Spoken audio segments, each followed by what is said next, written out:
Hello everyone, welcome again to our channel Young Mind Career Institute. I hope सभी लोगों ने last section हमारा जो था कॉम्प्लेक्स एनालिसिस उसकी सारी वीडियोस देख ली होंगी। आज हम लोग नया टॉपिक स्टार्ट करने वाले हैं, that is linear transformations. Okay, क्या बात करेंगे? लीनियर मैपिंग, लीनियर ट्रांसफॉर्मेशन के बारे में बात करेंगे। चलिए शुरू करते हैं वीडियो को। सबसे पहले हम डेफिनेशन देखते हैं कि किस चीज को आप लीनियर ट्रांसफॉर्मेशन कहते हैं, किस तरीके की मैपिंग को हम लीनियर मैपिंग कहते हैं। ठीक है, अगर हम ध्यान से देखें कि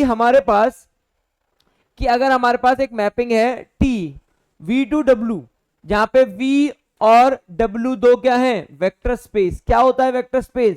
हम लोगों ने लास्ट स्टार्टिंग की जो पहली वीडियो बनाई थी इससे, उसमें हम लोगों ने वेक्टर स्पेस पे बात करी थी कि क्या वेक्टर स्पेस होता है। तो दो वेक्टर स्पेस है, एक मैपिंग आपने डिफाइन करी टी वी टू डब्ल्यू। ठीक है, वो आपकी लीनियर कहलाएगी अगर ये दो कंडीशन सेटिस्फाई होती हैं। ठीक है, एक तो वो होना चाहिए इस तरीके से कि अगर आप दो चीजों को ऐड करना चाहते हैं, मैप करना चाहते हैं, T of U plus V is equal to T of U plus T of V. ठीक है, इसको आप लीनियर कहते हैं कि लीनियरली स्प्लिट हो जाता है ये। ठीक है, और दूसरी चीज होना चाहिए स्केलर मल्टीप्लीकेशन, कि कोई भी चीज आप अंदर एलिमेंट सी के साथ यू मल्टीप्लाई कर रहे हैं and that can be break down as C times T of U. अगर ये दोनों कंडीशन सेटिस्फाई होती हैं तब हम उस मैप को लीनियर मैप कहते हैं। ठीक है, आगे। और अगर मैं इन दोनों कंडीशनों को एक साथ देखना चाहता हूं तो मुझे कुछ ऐसा नजर आएगा। ठीक है, जहां पर हमने पहले u प्लस वी टी करा था और नेक्स्ट कंडीशन में टी ऑफ सी यू किया था। अगर मैं इन दोनों कंडीशंस को एक साथ कंबाइन कर दूं तो आप इक्वलेंटली इसको ऐसे भी पढ़ सकते हैं कि ये कंडीशन सेटिस्फाई होनी चाहिए। ठीक है, it would be easy for us अगर हम एडिशन और स्केलर मल्टीप्लिकेशन अलग अलग रखें, जैसे कि हम लास्ट टाइम वेक्टर स्पेस में कर रहे थे। ठीक है, उसमें इजी रहता है, बाकी हम इसको भी अप्लाई कर सकते हैं। आगे चलते हैं, हम अब चेक करेंगे कि ये जो मैपिंग है डिफाइन हुई है x, y 2x 3y, क्या ये लीनियर है या नहीं? क्या ये लीनियर है या नहीं? तो हम पहले ले लेते हैं इसकी एडिशन को लेकर काम करते हैं। ठीक है, यहां पर हमने दो एलिमेंट ले लिए x1 y1 x2 y1। अब मैंने इसके ऊपर ये टी मैप अप्लाई किया। टी क्या करता है? जो भी x के एलिमेंट है उसको डबल कर देता है, y के एलिमेंट को डबल कर देता है। अगर आप इंटरनली देखें, दो कोऑर्डिनेट है उसको ऐड करोगे तो ये बन जाएगा x1 plus x2 comma y1 plus y2। और इसके ऊपर अगर आप t अप्लाई करोगे तो double of the x component, triple of the y component. ठीक है, और बाहर आ गया तो कुछ इस तरीके से लिखा हुआ है। और इसको आप चाहो तो स्प्लिट भी कर सकते हो। कैसे? 2x1 3y1 plus 2x2 plus 3y2। जैसे आपको हमें पता है कि कोऑर्डिनेट ज्योमेट्री में चीजों को ऐड कैसे करते हैं, क्लास 7th 8th की टॉपिक हो गया। ठीक है, अगर आपने देखा कि ये स्प्लिट हो चुका है, ठीक है, स्प्लिट हो चुका है, इसका क्या मतलब हुआ? ये हमने ऐसे लिख दिया, ये चीज हो गई T of x1 y1 plus T of x2 y2। आपने इंटरनली ऐड किया था और ये ट्रांसफॉर्मेशन में भी ऐड हो रहा है। ठीक है, तो क्या निकल कर आया? T of u plus v is T of u plus T of v। इस कंडीशन को समझना है हमें। अगर ये सेटिस्फाई हो रहा है तो पहली कंडीशन सेटिस्फाई हो गई। दूसरी कंडीशन थी स्केलर मल्टीप्लिकेशन की। क्या थी? Scalar multiplication. तो हम इसको c से मल्टीप्लाई करते हैं। अगर हम इसको c से मल्टीप्लाई करते हैं तो हमारा फंक्शन क्या हो जाता है? अगर मैं c से करूंगा तो ये हो जाएगा cx और ये हो जाएगा cy। ठीक है, और जब फंक्शन में लगाते हैं तो ये हो जाएगा c2x c3y। ठीक है, सब में से आप c को कॉमन निकाल सकते हैं, क्या बचेगा? 2x और 3y। ये 2x 3y क्या है? ये तो t ऑफ x, y है। ठीक है, तो क्या हुआ? स्केलर मल्टीप्लिकेशन को भी सेटिस्फाई कर रहा है। इसने एडिशन को भी सेटिस्फाई कर दिया और स्केलर मल्टीप्लिकेशन को भी। इसका मतलब ये एक लीनियर ट्रांसफॉर्मेशन है। और दूसरी चीज, क्योंकि अभी आप देखोगे x और y हमारा इंडिविजुअल अलग अलग कंपोनेंट में और दोनों ही अपने आप में लीनियर हैं, तो जनरली ये लीनियर ट्रांसफॉर्मेशन बनाएगा। पर अगर मैं इसमें थोड़े से ऐड ऑन कर दूं, फॉर एग्जांपल से ऐसा कर देता अगर मैं, कि ये ऐसा बनता है T of x y is 2x plus 1 3y, ये तो लीनियर है, ये भी लीनियर पार्ट है, बट ये तो लीनियर नहीं है, ये तो कांस्टेंट वैल्यू है। तो फिर जब आप प्रूव करना शुरू करेंगे तो ये लीनियर नहीं रहेगा। छोटी छोटी बात है। अगर मैं और भी देखूं, यहां पर मैं ऐसा रख देता हूं एक्स स्क्वायर 2y, ये वाला पार्ट तो लीनियर है, बट पहला वाला पार्ट क्या बन गया, क्वाड्रेटिक। ठीक है, क्या बन गया, क्वाड्रेटिक। तो फिर ये भी लीनियर नहीं होगा। ठीक है, ये दो कंडीशन है जो हमें सेटिस्फाई करनी है। अब बाकी एक हिंट के लिए, आप ट्रिक के लिए आप देख सकते हैं कि एक्स और वाई की पावर किस तरीके से बिहेव कर रही है। आगे बढ़ते हैं, हम देखेंगे जैसे मैंने अभी बताया था कि ये एक मैपिंग हमें दी हुई है T of X plus 1 comma Y. ठीक है, हमें चेक करना है क्या ये लीनियर है या नहीं। ठीक है, हम इसमें स्केलर मल्टीप्लिकेशन चेक कर लेते हैं। क्या देख लेते हैं, स्केलर मल्टीप्लिकेशन से चेक कर लेते हैं। अगर मैं c से x y को मल्टीप्लाई करता हूं तो मेरा क्या बन जाएगा, वो बन जाएगा t of C X C Y. क्या बन जाएगा, सी एक्स सी वाई। और अगर मैं फंक्शन के अकॉर्डिंग अप्लाई कर देता हूं तो मेरा ये चीज क्या बन जाएगी, अगर सी एक्स सी वाई है तो C X plus C plus 1 comma C Y. ठीक है, और अगर आप बाहर से c अप्लाई करते हैं तो बनेगा सी एक्स प्लस सी वाई। ठीक है, तो क्या ये दोनों वैल्यू सेम है, ये दोनों वैल्यू सेम नहीं है। आप देखोगे इसमें ये प्लस का 1 एक्स्ट्रा है, पर यहां पर प्लस का 1 नहीं है। ठीक है, जब आपने टी सी एक्स वाई निकाला तो यहां पर 1 एक्स्ट्रा है, पर यहां पर 1 नहीं है, तो दोनों वैल्यू मैच नहीं हो रही। इसका मतलब स्केलर मल्टीप्लिकेशन नहीं सेटिस्फाई हो रहा है, इसका मतलब ये लीनियर नहीं है। ठीक है, आगे बात करते हैं। अब देखेंगे हमारे पास क्या फंक्शन है, mod X comma Y. Okay, T X comma Y क्या है, मॉड एक्स कॉमा वाई। अगर आप ध्यान से देखें, वाई वाला पार्ट तो लीनियर है, पर क्या एक्स वाला पार्ट हमारा लीनियर है। ठीक है, क्या ये एडिशन और स्केलर मल्टीप्लिकेशन को सेटिस्फाई कराएगा। तो कंडीशन देखते हैं, एडिशन की कंडीशन देखते हैं। क्या mod of x1 plus x2 बराबर होता है x1 x2 के, आंसर इज नो, ये इसके बराबर नहीं होता। लेस देन इक्वल्स टू की कंडीशन होती है, क्लास 11th में पढ़ा है। मॉड x एडिटिव बिहेव नहीं करता, उसमें लीनियर बिहेव नहीं करता, ये कंडीशन कभी भी सेटिस्फाई नहीं होती। It is always not equals to, इसका मतलब ये भी कंडीशन को सेटिस्फाई नहीं कर रहा, जो कि हमारी कंडीशन किस चीज की है, लीनियर की, फर्स्ट एडिशन। ठीक है, वहां सेटिस्फाई नहीं हो रहा है, इसका मतलब ये लीनियर नहीं है। ठीक है, आगे बढ़ते हैं। जैसे मैंने अभी आपको बताया था, अगर हम इसको देखते हैं तो ये लीनियर लगता है, बट ये वाला जो पार्ट है ये क्या है, ये कांस्टेंट है, तो ये कहीं ना कहीं प्रॉब्लम क्रिएट कर सकता है। ठीक है, और तो मैंने जैसे बताया ये कांस्टेंट है, लीनियर नहीं है। दूसरी चीज जो इंपॉर्टेंट है, जो हम समझेंगे यहां पर, कि मैपिंग लीनियर अगर है तो उसके लिए एक बहुत इंपॉर्टेंट कैरेक्टरिस्टिक होती है कि जीरो एलिमेंट को ही जाता है, जीरो जीरो को ही मैप होता है। हमारी मैपिंग आर से आर में है, इसमें एलिमेंट एक जीरो जीरो होता है, यहां भी एक जीरो है। जब आप टी ऑफ जीरो यहां पर निकालते हैं, यहां पर आप जीरो की वैल्यू निकालते हैं कि जीरो किसको जा रहा है, तो आप देखते हैं वो 2 को जा रहा है। किसको जा रहा है, it is going to 2 and not 0, 2 को जा रहा है, 0 को नहीं जा रहा, इसका मतलब ये लीनियर नहीं है। और दूसरा रीजन मैंने बताया आपको ऑब्वियस ट्रिक के फॉर्म में देखने के लिए, कि ये क्या है, ये वाला पार्ट तो लीनियरली बिहेव करेगा, बट ये वाला पार्ट लीनियरली बिहेव नहीं करेगा। चेक करें, T of x1 plus x2, ठीक है, क्या बन जाएगा, 3x1 प्लस x2 प्लस 2, ये हो जाएगा 3x1, ये हो जाएगा 3x2 प्लस 2। ठीक है, और अगर हम अलग से tx1 और tx2 की वैल्यू निकालें तो हो जाएगा 3x1 प्लस 2, 3x2 प्लस 2, तो टोटल आ गया 3x1 3x2 प्लस 4। क्या हो गया, इस कांस्टेंट ने प्रॉब्लम क्रिएट कर दी। जैसा बताया था, ये कांस्टेंट है, वो लीनियरली बिहेव नहीं कर रहा, इसका मतलब ये लीनियर नहीं है। आगे देखते हैं। अब आप देखेंगे कुछ स्पेशल लीनियर ट्रांसफॉर्मेशन है जो आपको एज अ रिजल्ट याद रखनी पड़ेगी, समझनी पड़ेगी, इंपॉर्टेंट है। ऐसी ट्रांसफॉर्मेशन हम पहले से भी जानते हैं और बहुत जनरल है, पर फिर भी एक बार देख लेते हैं। पहली ट्रांसफॉर्मेशन होती है आइडेंटिटी ट्रांसफॉर्मेशन। आइडेंटिटी का मतलब क्या है, इसका मतलब है आप जो भी एलिमेंट पुट करोगे आंसर वही आएगा, ए डालोगे ए आएगा, बी डालोगे बी आएगा, इस तरीके से। अगली जो ट्रांसफॉर्मेशन है वो है जीरो ट्रांसफॉर्मेशन। जीरो ट्रांसफॉर्मेशन का मतलब है it take everybody to zero, सारे एलिमेंट को ये जीरो पे मैप कर देगा, ठीक है। For every element V it is always goes to zero, for all V, ठीक है। अगला है बहुत इंपॉर्टेंट, प्रोजेक्शन। क्या? प्रोजेक्शन।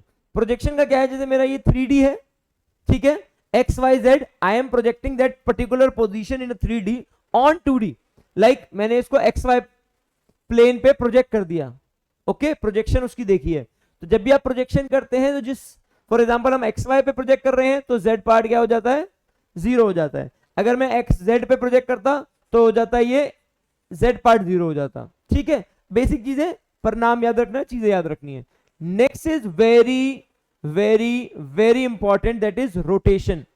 क्या है ये? रोटेशन। बहुत क्वेश्चन पीछे भी आ चुके हैं इसके, और ये हमें मैपिंग पता होनी चाहिए। रोटेशन में क्या होता है, आपका एक्स कॉमा वाई कुछ इस तरीके से बिहेव करता है, X cos theta minus Y sine theta, comma X sine theta plus Y cos theta, okay. थोड़ा सा चेंज है, पहले कॉस फिर साइन फिर साइन फिर कॉस, ठीक है, पहले माइनस फिर प्लस, ठीक है। और लास्टली रिफ्लेक्शन, ये भी बहुत ज्यादा इंपॉर्टेंट टाइप ऑफ आपकी लीनियर ट्रांसफॉर्मेशन है जो हम देखते हैं। क्या होती है, क्या आप क्या कर रहे हो, आप रिफ्लेक्ट कर रहे हो, आप क्या कर रहे हो, रिफ्लेक्ट कर रहे हो। कोई भी पोजीशन को आप अलोंग एक्स एक्सिस रिफ्लेक्ट करते हैं। फॉर एग्जांपल ये हमारा एक्स एक्सिस है, यहां पर आपने 2,3 ले लिया, ठीक है। जब आप इसकी रिफ्लेक्शन यहां पर देखेंगे, जब आप इसकी रिफ्लेक्शन यहां पर देखेंगे तो आप देखेंगे कि इसकी जो वैल्यू है वो 2,-3 हो गई, ठीक है। सिमिलरली जब आप x, y रखते हैं तो x तो सेम रहा, y का नेगेटिव हो गया, ठीक है। ऐसा ही अगर आप ध्यान दो तो आप y एक्सिस पे करेंगे तो t ऑफ x, y बन जाएगा आपका माइनस x, y। इस बार y सेम रहेगा और x का नेगेटिव हो जाएगा, ठीक है। छोटी छोटी चीजें, बहुत बहुत बहुत बहुत special types of linear transformations हैं, ठीक है। आगे बात करेंगे। अब हम बढ़ते हैं लीनियर ट्रांसफॉर्मेशन, लीनियर मैपिंग के मेन रूट्स की तरफ। ये चीजें आना बहुत ज्यादा जरूरी है, बहुत अच्छे से समझना बहुत जरूरी है। पहली चीज कहलाती है कर्नल। क्या? कर्नल। दूसरा नाम क्या है इसका? नल स्पेस, ठीक है। अब नल स्पेस क्या है, ठीक है। नल स्पेस वो सारे एलिमेंट है, एक मैपिंग आपके पास आ गई, वो सारे वेक्टर v के, इस वाले इसके वो वेक्टर जो जीरो को जाते हैं, जो लोग जीरो को मैप होते हैं, जो लोग जीरो से अटैच होते हैं, जितने भी लोग हैं, जितने भी वेक्टर्स जीरो से अटैच हो रहे हैं, जीरो को मैप करेंगे जाके। आपके पास 100 लोग थे, उसमें से 10 लोग जाके जीरो से अटैच हुए, ठीक है। तो वो जो 10 लोग हैं वो आपके कर्नल के अंदर आएंगे, वो लोग आपका कर्नल बनाएंगे, कर्नल वाले सेट के अंदर आएंगे, ठीक है।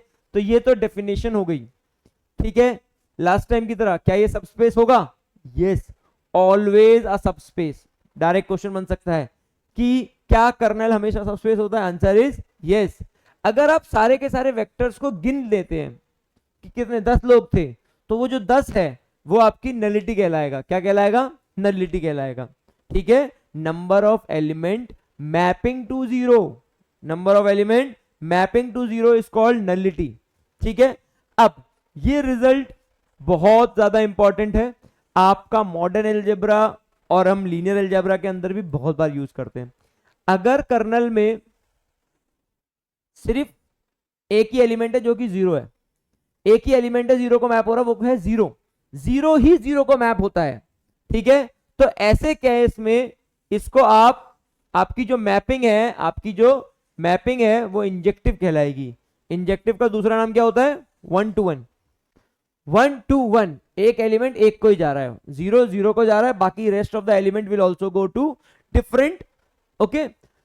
ये सारी की सारी प्रॉपर्टीज बहुत इंपॉर्टेंट है। क्या कहलाता है? कर्नल। कौन होते हैं? वो एलिमेंट जो जीरो को मैप हो रहे हैं, ठीक है। हमेशा सबस्पेस बनाता है, अगर सारे आप गिनते हो तो नलिटी कहलाता है, और क्या है, अगर कर्नल जीरो हो गया तो ये 1-1 फंक्शन या इंजेक्टिव मैपिंग कहलाती है। आगे बढ़ते हैं। अब हम देखेंगे इमेज, ठीक है। इमेज क्या होता है, ठीक है। अब आप ध्यान से देखिए, एक मैपिंग फिर से आपके पास, ठीक है। अब इसके अंदर वो सारे एलिमेंट हैं, ठीक है, आपने यहां से एक वी लिया, अब ये वी किसको गया, टी ऑफ वी पे चला गया मान लीजिए, ठीक है, डब्ल्यू के किसी एक एलिमेंट को चला गया, क्या हुआ, मान लीजिए ये आपका वी था, ये आपका डब्ल्यू था, यहां पे आपने ए बी सी डी रखा, यहां पे आपने अल्फा बीटा गामा रख लिया मान लीजिए, ठीक है, ये आपकी कुछ मैपिंग हो गई, ठीक है, तो ए की इमेज क्या है अल्फा, बी की इमेज क्या है अल्फा, सी की बीटा और डी की गामा, ठीक है, तो ये इसके डब्ल्यू के जो एलिमेंट हैं जो आपके यू के एलिमेंट से मैप हो रहे हैं उसको आप उसकी इमेज कहते हो। क्लास 11th क्लास 12th में भी हम ये चीज पढ़ते हैं, सिमिलर टाइप सी चीजें, ठीक है, तो उसको हम क्या कहते हैं, इमेज कहते हैं। क्या होता है ये डब्ल्यू का एक सबसेट होगा, हमेशा एक सबस्पेस बनाएगा डब्ल्यू का। अगर आप सारे के सारे एलिमेंट को गिनते हैं तो आपकी क्या कहलाएगी, वो बन जाएगी आपकी रैंक। पीछे वाले में नलिटी था, यहां वाले में रैंक है, ठीक है, जब आप सारे कर्नल के एलिमेंट को गिनते हैं नलिटी, और रैंक इमेज को सारे गिनते हैं तो रेंज को गिनते हैं तो वो रैंक कहलाती है, ठीक है। अगर ये आपको क्लास 11 से भी याद होगा कि अगर आपकी इमेज का सेट डब्ल्यू के बराबर हो जाता है, इमेज का सेट डब्ल्यू के बराबर हो जाता है तो ये ऑन टू बन जाता है या सब सर्जेक्टिव, ओके, ऑन टू कि सारे एलिमेंट के लिए कहीं ना कहीं फंक्शन है, सारे डब्ल्यू के एलिमेंट के लिए कोई ना कोई प्री इमेज है, क्लास 11th का कंसेप्ट है, ध्यान रखने वाली चीज है। अब आते हैं रैंक और नलिटी। अभी मैंने आपको ये चीज समझाई थी कि रैंक क्या होती है, रेंज वाला जो सेट है उसकी डायमेंशन, कितने लोग थे उसमें, और कर्नल की डायमेंशन नलिटी। उसी पर एक थ्योरम है बहुत ज्यादा इंपॉर्टेंट है, वो कहता है कि अगर V से W आपकी कोई मैपिंग है, rank of T nullity of T is equals to dimension of V। अगर आप रैंक और नलिटी को मिलाओगे आपकी वैल्यू किसकी आएगी, जितनी इस V की डायमेंशन है, ठीक है। मान लीजिए आपने करा r³ टू r² मान लीजिए, ठीक है, तो आपका मान लीजिए यहां पर 1 है और यहां पर 2 है, तो ये किसके बराबर हो जाएगा 3, और ये 3 हमेशा डायमेंशन ऑफ इसके बराबर होगा, ठीक है। तो रैंक और नलिटी मिला के डायमेंशन ऑफ V कौन सा है, पहले वाला, जहां से आप ओरिजिनेट हुए हो, पहला सेट स्टार्ट जहां से हुआ है उसकी डायमेंशन के बराबर, डब्ल्यू के बराबर नहीं, V के बराबर, पहले वाले के बराबर, ठीक है। आगे देखते हैं, ये चीज है metric representation of a linear transformation, ठीक है। क्या होता है, एक मैपिंग हमें दे दी, उसके बाद हम उसको मैट्रिक्स बनाते हैं, मैपिंग हम पे है, उसकी हम एक मैट्रिक्स बनाते हैं, तो वो मैट्रिक्स किस तरीके से बनेगी, पहले एक फटाफट से आइडिया ले लेते हैं कंसेप्ट वाइज कि क्या कहता है, ठीक है। कंसेप्ट ये है कि जब भी आपके पास वेक्टर स्पेस होता है तो उसके लिए आपके पास बेसिस होते हैं, क्या होते हैं, बेसिस, ठीक है। अब बेसिस क्या होता है, बेसिस वो एलिमेंट होते हैं जिससे आपका पूरा का पूरा सेट जनरेट होता है। जैसे एक छोटा सा एग्जांपल शुरू करते हैं, मान लीजिए मुझे एक पॉलिनोमियल बनाना है 2 डिग्री का, क्या बनाना है, 2 डिग्री का पॉलिनोमियल बनाना है, ठीक है। 2 डिग्री का पॉलिनोमियल कैसा दिखता है, कुछ ऐसा, या ऐसे बोल देता हूं ax² plus bx plus c, ठीक है। अब अगर आप ध्यान से देखें a b c तो कोफिशिएंट है, तो जनरेट कौन कर रहा है इनको, किसके ऊपर सब कुछ निर्भर है, निर्भर है 1 पे, x पे और x² पे। 1 यहां पे रिप्रेजेंट करता है, x यहां पे दिख रहा है और x² यहां दिख रहा है। तो जिन एलिमेंट से सारा का सारा सेट बना होता है वो आपका बेसिस कहलाता है, ठीक है। अगर उसके बारे में हम लोगों को डिटेल बात करनी है तो हम नेक्स्ट वीडियो में बात करेंगे, ठीक है। अभी हम देखते हैं कि अगर आपके पास कोई 2 डायमेंशनल वेक्टर स्पेस है, ठीक है, और एक आप मैपिंग को डिफाइन करते हैं TV/W, ठीक है। अब क्या करना है, इसके जो बेसिस हैं, ठीक है, इसके जो बेसिक एलिमेंट है, बेसिस के अंदर के एलिमेंट, उस पे आप ट्रांसफॉर्मेशन लगाएंगे, उसकी जो भी वैल्यू आएगी उसको आप लिखने की कोशिश करेंगे W के बेसिस में, ऐसा कुछ T ऑफ VJ कहां से आया, V से, ठीक है, उसको आप रिप्रेजेंट करेंगे W वाले एलिमेंट की फॉर्म में, ठीक है। T ऑफ V मतलब V के एलिमेंट को आपने निकाला, वैल्यू आई, उसको रिप्रेजेंट किया W के टर्म्स में, ठीक है। और उसके बाद जो भी ये कोफिशिएंट है, उसके बाद जो भी ये कोफिशिएंट है उससे आपने एक मैट्रिक्स बना दी, A1J A2J A3J like this, ठीक है। उससे आपने पहला कॉलम बनाया, फिर दूसरा कॉलम, तीसरा, चौथा, लाइक दिस। तो जो आपके पास मैट्रिक्स आएगी, that matrix will be the metric representation of linear transformation. थोड़ा समझते हैं फटाफट से कुछ एग्जांपल के थ्रू क्या कहना चाह रहा है। हमारे पास एक रोटेशन हमने देखी थी ये रही, ठीक है। अब क्योंकि ये आर स्क्वायर से आर स्क्वायर है, तो आर स्क्वायर के जो बेसिस होते हैं वो बनते हैं 1 0 0 1, ठीक है। 1 0 क्यों? क्योंकि 1 0 हमारा एक्स एक्सिस बन जाता है और 0 1 हमारा वाई बन जाता है, और एक्स और वाई को कंबाइन करके आर स्क्वायर बन जाता है। तो ये हमारे बहुत स्टैंडर्ड बेसिस है, ठीक है। मैं यहाँ पे फटाफट से टी ऑफ 1 0 निकालता हूँ। टी ऑफ 1 0 पुट करते हैं फटाफट से यहाँ पे 1 और 0, then it will be cos theta, this will be 0 comma and this will be sin theta. cos theta sin theta आ गया, cos थीटा sin थीटा आ गया। ये जो वैल्यूज है इसको मैंने यहां पर अपने पहले कॉलम में रख दिया, ठीक है। सिमिलरली अब मैं 0 1 रख के देखता हूं। अगर मैं 0 1 रखता हूं तो ये 0 हो जाएगा, ये हो जाएगा माइनस sin थीटा, और अगर यहां रखते हैं तो ये हो जाएगा cos थीटा, ठीक है। और इसको मैंने सेकंड कॉलम में रख दिया।